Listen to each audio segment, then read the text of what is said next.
Alright guys, so today we're going to have some fun. We're going to take a test drive on my new shocks. I actually just installed some Legend Revo A's on the back of my 2007 Harley Davidson Dyna Street Bob. And in my very last video, I actually did the installation. I kind of showed you how to put them on the bike, which was really simple. There was just 2 bolts, and kind of the complicated thing was trying to figure out all the spacers and the washers and everything.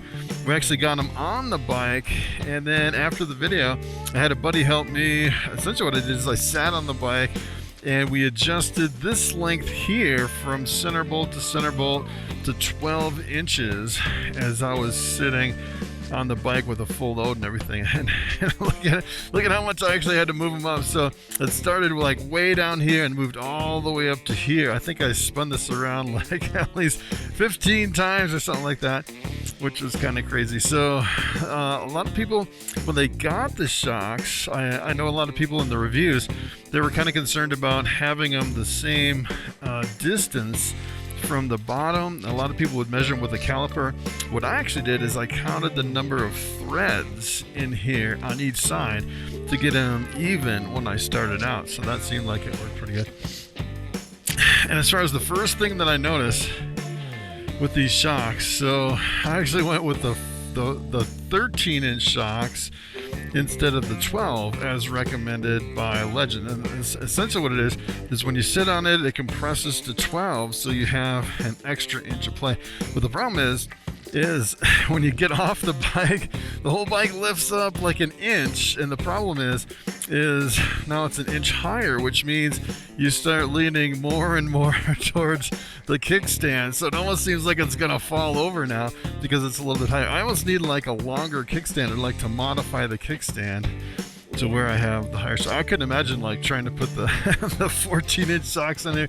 You would definitely need another kickstand. Another kind of interesting thing about this that I noticed before I even ride is I sat on the bike, and I haven't rode this at all with these new shocks on, but if you jump up and down on the bike, it's really plush, but it makes a sound. It's kind of an interesting sound. Let me tell you, my bike is so loud that you'll definitely not hear that sound going down the road. But if you had a really quiet bike, I could imagine that you would hear a different sound coming from the rear end. And I'll see if I can put some B-roll in. Maybe I'll take a short little clip and record the sound of the shock just sitting here jumping up and down so you kind of get an idea of what the shock sounds like just by itself. Alright, so check this out. This is the sound of just the shocks by themselves.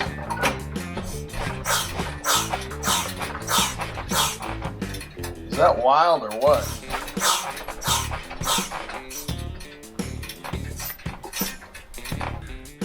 So what I'm going to do today, I'm going to take this beast for a ride, the first ride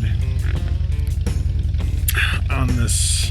I actually just did the rear end. I didn't do anything to the front. So the front's still just the stock suspension, just the, like the, the really old style suspension on the front. So we'll see what this feels like coming down the road. So look at the road here. So this is like, I can already feel a difference. It's taken all the bumps out from my butt coming up my driveway here. This is like really, it's almost like sand and gravel up here on this crazy driveway. And the other thing is, once I come down this road here, I pretty much got to the point where I was like on all this washboard dirt road up here, which would really shake my head. I'll see if it does kind of the same thing. I can kind of feel almost the same kind of effect. I think mostly now it's coming from my front end. Let's see if I can hit some bumps here. So I can definitely feel a difference on the bumps. A lot of people say that if you look at the rear suspension versus the front suspension, a lot of people say like 80% of your vibration coming up through your bike is in the rear, and 80% of your performance and handling is coming from the front. So I definitely want to do the Legend cartridge inserts probably this winter. They're really expensive to do, even just one of them. And, oh man, this is like, I can definitely tell in my rear end. Usually my rear end can feel all those little bumps right there in the washboard. I can definitely feel a lot of vibration coming from the front, which is pretty interesting. I would imagine if I did the front, it would pretty much eliminate all the vibration. Let me tell you, usually my butt's already usually hurting by now coming down this road, and this is definitely soaking up. Look at all the washboard. Like going over the washboard, I don't even feel it. That is amazing. Usually my teeth are chattering over the washboard. It's like where the rain kind of washes out the road there. So already it's a huge difference. I can definitely tell I definitely need to do the front. It's like, I can't believe how much vibration is coming from the front, because from the back it's pretty much all gone. Everything else is definitely from the front. But yeah, usually I can really feel it in my rear end. You know, I've been driving every single day, at least half an hour a day. I'm just kind of getting out it's pretty much as I can during the short summers here up in the mountains of Colorado. And I'm actually surprised how much vibration is coming from the front. Yeah, I can't feel anything in my butt. At first I thought, oh, I need a new seat because the seat is terrible. And come to find out it was just the shocks in the rear. And you can definitely tell right now there's a huge difference between the back and the front. Well, it looks like so far we pretty much avoided the most of the rain. Oh, you know what I'm going to do? I'm actually going to adjust these shocks. Maybe I'll do the softest, like number 1. People are saying that number 1 was way too soft. It'll be kind of interesting to see if we can adjust it. I'm always up for a softer ride, and look at how much more it leans. It's pretty, it always like freaks me out when I lean it over. So what I'm going to do is you can actually change this right here. So it's on 3. It's just a simple, you go to 1 and it stops. And then you have to do the other side too. So I'm going to change this over to 1. Oh no, it goes all the way past 1. You can keep going around, all right. We'll see if there's any difference there, going from 3 to 1, and then maybe on another ride I'll actually go back up to 6. Although I don't want a firmer ride, I definitely want a softer ride. A lot of people say if you get too soft, it's kind of like drifting up and down, kind of like floating like a vehicle with bad shocks or something, where you kind of float up and down.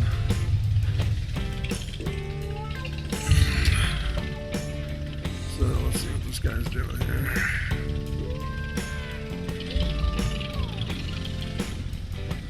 Alright, so in order to really test this, I need to get back on this bouncy road. I've seen a lot of people trying to review these shocks on really good roads, and let me tell you, if you got roads that are as smooth as ice, you really can't properly review these. You need to be on really bad roads.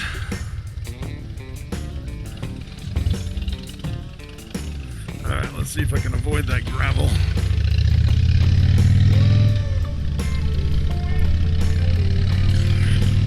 Looks like we're heading into the eye of the storm. We could get wet. Of course, I have a windshield and a full face helmet, so yeah, it really can't do much. And I have a leather jacket, so. Alright, so far, I can't really tell anything.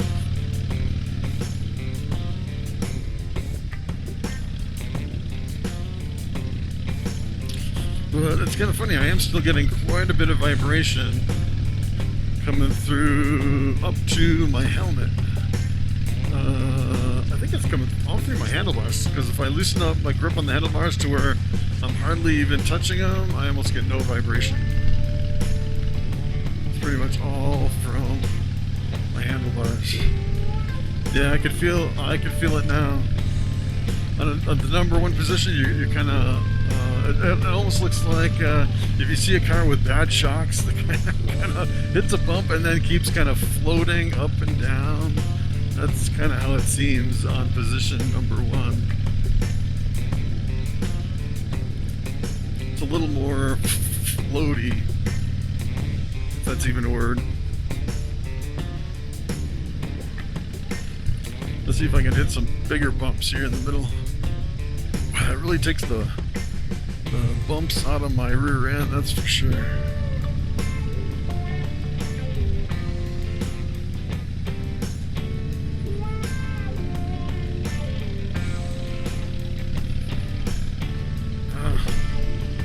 Yeah, I don't think I like that as much.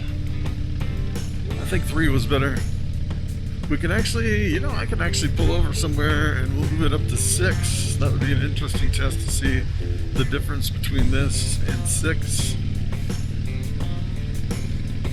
I mean, this is still a really comfortable ride. It just seems like it's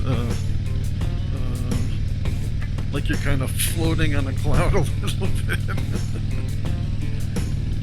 It's like you have more of a bounce. After you hit a bump, you just keep going. Which is, I'm not sure if you'd really want something like that. So maybe I'll pull up here and then we'll switch it to 6, the firmest. And if you buy the Revo A's that aren't adjustable, they're pretty much set at position 3. And you can't adjust them. So I suppose it depends on what you're doing. So I'm going to pull in here to the elementary school. And we'll switch them over to position 6.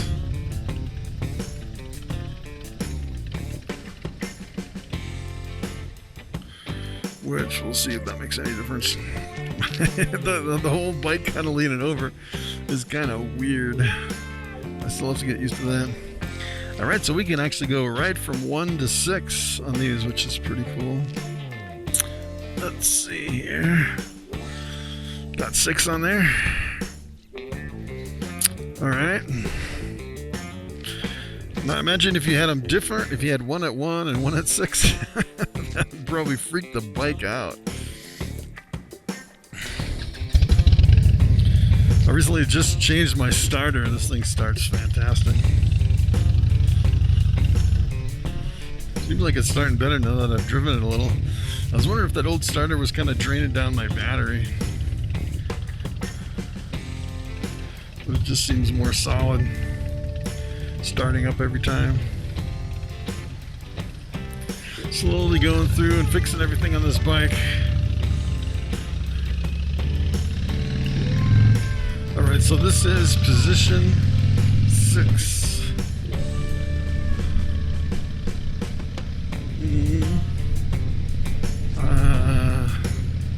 Yeah, I could definitely feel more vibration. It seems like the rear end's really firm.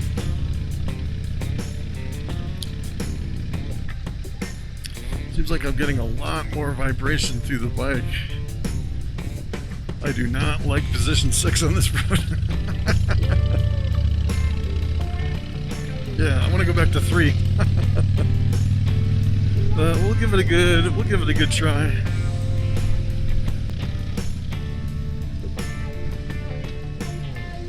I can't believe how much of a difference it makes just turning that little dial. It's pretty amazing. It's almost like a sleep number on a bed. Trying to find your sleep number. I think my sleep number is 3 on this bike. So let's go down the middle and do some of this washboard here. Wow, that's amazing. So right here, yeah, even on 6, this is amazing. that would chatter my teeth going down that washboard normally. Let me hit some big bumps. Wow, I could feel it all in the front. Can't feel any of that in the back. Oh yeah, that's that's some serious washboard right there. That is a huge difference, at least in the back. You can definitely tell the front's struggling with this. Even on 6, I'm surprised, even on 6, it's doing really well on this washboard down the road.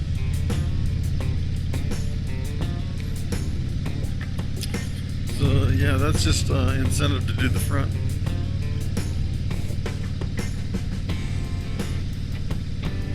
Yeah, so I've seen a lot of people where they say that if you improve your suspension, it reduces the fear factor on the highway. Pretty much the two things that I've seen that reduce your fear factor. You know, if you're afraid to drive fast, like on the highway, which is kind of like, you know, when you're starting out motorcycles, that's kind of like the biggest thing that you're afraid of.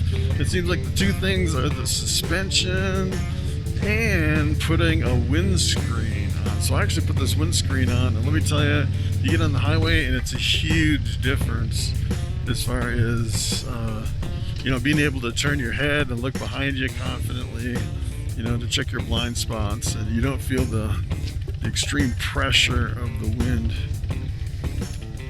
But yeah, even on level 6, this is doing great. Although when I get back, I am definitely putting it on 3.